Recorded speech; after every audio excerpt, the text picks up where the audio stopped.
Radar Paulista apresenta Momento O Inédito Viável, com Emerson W. Dias, o provocador filosófico. Antes de eu falar aqui, viu, Emerson, só um minutinho, por favor. O César Carlos está comentando aqui, do jeito que tá, quando Jesus volta, que volte armado, porque senão eles mantêm ele de novo.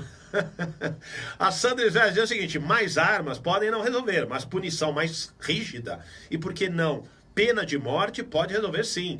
Professor não precisa estar armado, mas um controle nas escolas, tipo esses usados nos bancos, que detectam metais, pode ser. Tá aí uma dica aqui, uma sugestão da Sandra Svezia com relação a essa ocorrência. E o César ainda falando que tem que dar para o professor condição para trabalhar e não armas, na opinião aqui também do César Carlos. Muito boa noite, obrigado pela participação aqui, Emerson W. Dias. Boa noite, Renato, boa noite a todos os ouvintes. E o que você traz para nós neste momento difícil após essa tragédia que ocorreu lá em Suzano? Sim, pois é, rapaz.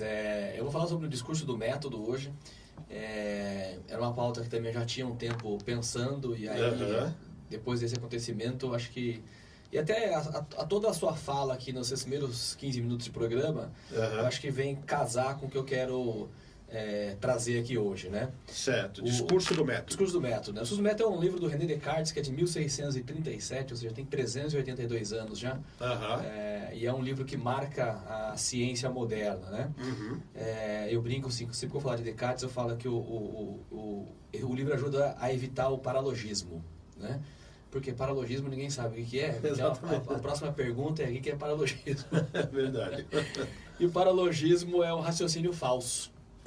Que é um pouco do que os ouvintes estavam dizendo aí, né? Tem que Jesus voltar armado, é segurança na escola, é porta eletrônica, é pena de morte, ou seja, raciocínios que a gente faz, né? Mas não testa isso, não. O paralogismo, o discurso do método nos ajuda a evitar esse tipo de raciocínio falso, né? E achar que nós temos a resposta e a conclusão para as questões que são muito mais complexas do que a gente imagina, né? E aí vale a pena relembrar, o discurso do método, uma frase do Descartes é que os pensamentos estão em ebulição. Enquanto os pensamentos estão em ebulição, a vida continua, né? A gente fica aqui pensando várias coisas, né? O pensamento ebulindo, mas a vida está seguindo, as coisas estão acontecendo, as pessoas estão trabalhando, estão estudando, estão produzindo, enfim, a vida segue, né? Não dá para você parar e até achar uma resposta, não tem como, tem que fazer tudo junto. Sim. E o discurso do método é o seguinte: são 3 regras que o Descartes vai falar, né? De como é que você produz ciência. Porque no fundo, o que é a ciência? É a busca pela verdade, tá? Ou seja, eu preciso encontrar respostas que sejam verdadeiras para a vida. E aí eu uso um método científico, né? Por isso que é discurso do método. Aliás, sabe o que significa a palavra método?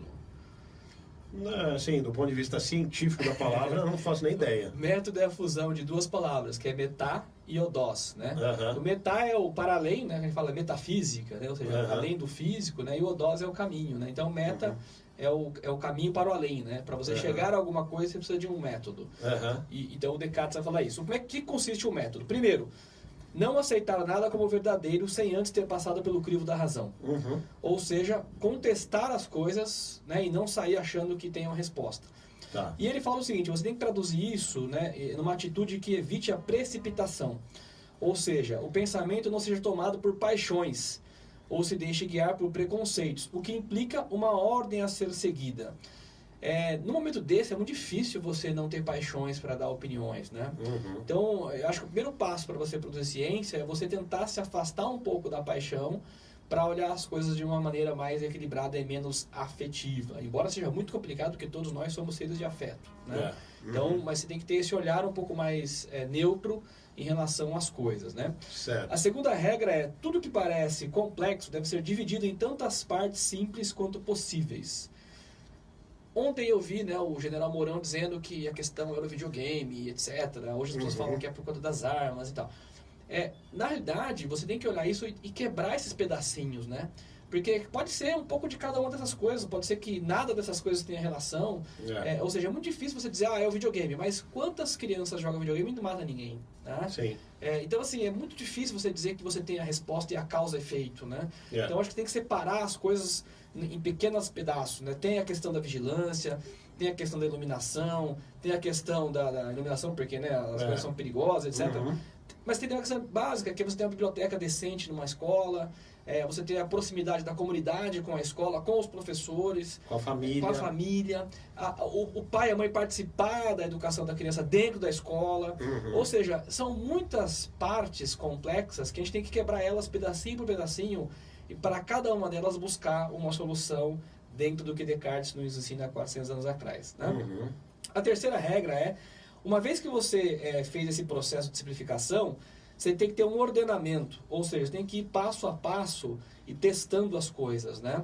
Porque uma vez que eu levantei a hipótese, agora eu tenho que ir lá e testar essa hipótese e ver se ela é verdadeira ou não é verdadeira. Então, eu vou para a neutralidade, depois eu quebro em pequenos pedaços e aí eu vou testando esses pequenos pedaços até encontrar uma resposta. E a quarta regra do discurso do método é você tem que repetir o passo 1, 2 e 3 quantas vezes forem necessárias, ou seja... Sim. Tem que ficar insistindo, só que assim que você consegue produzir alguma coisa que se aproxime da verdade, né? Então, eu acho que nesse momento, eu acho que não adianta o discurso raso e fácil de que o problema é isso, é aquilo. As coisas são muito mais complexas do que a gente gostaria, na nossa própria vida é assim. Tem muito mais complexidade envolvida, são muitas relações. E não temos uma fórmula única e pronta, não temos uma pessoa que vai resolver o problema. Isso é uma solução que depende da coletividade. Não adianta você achar que é a polícia que vai resolver, que é o professor que vai resolver, que é o ministro da educação que vai resolver, que é o presidente, não vai. Isso é um papel da sociedade e a gente tem que aprender a lidar com essas dificuldades de forma racional e científica. Né? Eu fico um pouco apreensivo com esse movimento todo, de todo mundo colocando Deus em tudo. Eu acho que cada um tem que ter sua crença e é importante que se tenha, né? O Rapa já dizia, né? Para quem tem fé, a vida nunca tem fim. Eu acho que a fé é um instrumento importante para você se manter vivo, inclusive. Mas tem várias visões sobre Deus, né? Você tem os que acreditam, os que não acreditam, e dentro dos que acreditam você tem várias percepções sobre Deus. Então acho que a gente tem que buscar cada vez mais resposta na ciência, né? Acho que a fé é um instrumento importante para cada um, mas cada um que busca sua fé com o seu credo individualmente, né? No coletivo, a gente tem que pensar de modo científico. Quais são as soluções que a ciência pode nos dar para que a gente possa resolver os problemas, para que a gente possa se melhorar e construir de fato uma sociedade que seja boa para todos. Eu acho que esse é o ponto que acho que vale a reflexão aqui, neste momento terrível, né? De pensar que crianças foram brutalmente assassinadas e que tiveram seus futuros ceifados de uma forma tão chocante. Né? Até porque, como você disse, o tema é tão complexo e realmente a vida é complexa, mas nós não podemos nunca permitir que a vida seja banalizada como vem sendo, infelizmente, nos últimos tempos, né? Claro que a gente sabe que muitas vezes, e se nós voltarmos no tempo, nós veremos que muitas vidas eram ceifadas e são até hoje por guerras, muitas vezes guerras banais, inclusive, né? Guerras apenas por poder, por território, por isso e por aquilo, e nesse momento muitos inocentes foram mortos, mas quando a gente fala em evolução, e nós acreditamos que com o passar dos anos, pelo menos é o que se espera, o ser humano evolua nos mais variados aspectos, nós não podemos permitir que jovens, crianças e todas as categorias de seres humanos, né, cometam essas atrocidades que nós temos visto nos últimos tempos. Podemos falar de homem que anda matando mulher aí com uma facilidade absurda, podemos falar que a morte e que a vida hoje está completamente banalizada. Como, por exemplo, estou me recordando aqui do caso do jogador que jogou aqui no São Paulo, no Botafogo, que foi brutalmente assassinado também, lá com partes do corpo arrancadas. Quer dizer, o que está acontecendo com o ser humano? Que nós estamos voltando, ao invés de evoluir, nós estamos voltando, né? Então são questões, sim, como você trouxe aqui, Emerson, muito bem lembrado, para a gente aprofundar. E não dá realmente, nós temos que fazer um estudo muito profundo para entender o que está acontecendo. Sim. Não dá simplesmente para a gente chegar aqui e falar, olha, está acontecendo isso. Seria uma falta de respeito com os nossos ouvintes internautas aqui que não estão nos acompanhando, e também uma falta de percepção da realidade. Chegar aqui com uma resposta pronta. Nós podemos trazer um leque de discussões, um leque de respostas para aprofundarmos. Agora, não são respostas, né? Não teríamos uma resposta. Não tem. E é leviano quem assume ter respostas, né? Quem vende essas verdades rasas de problemas tão complexos que acha que vai resolver com uma canetada, né?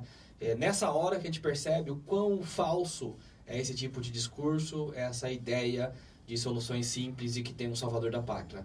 Não tem, né? É nessa hora que a gente percebe que a gente precisa avançar muito mais, e repito, do ponto de vista científico, né? Senão a gente não vai avançar verdadeiramente. É isso aí. E qual que é a frase do dia, Emerson? Só podia ser de Descartes, né? Uma frase belíssima que diz o seguinte, ó: a verdadeira felicidade, o bem supremo, consiste principalmente na conquista da verdade, o que pressupõe existencialmente a escolha de determinadas condições que possibilitem que esse fim seja alcançado.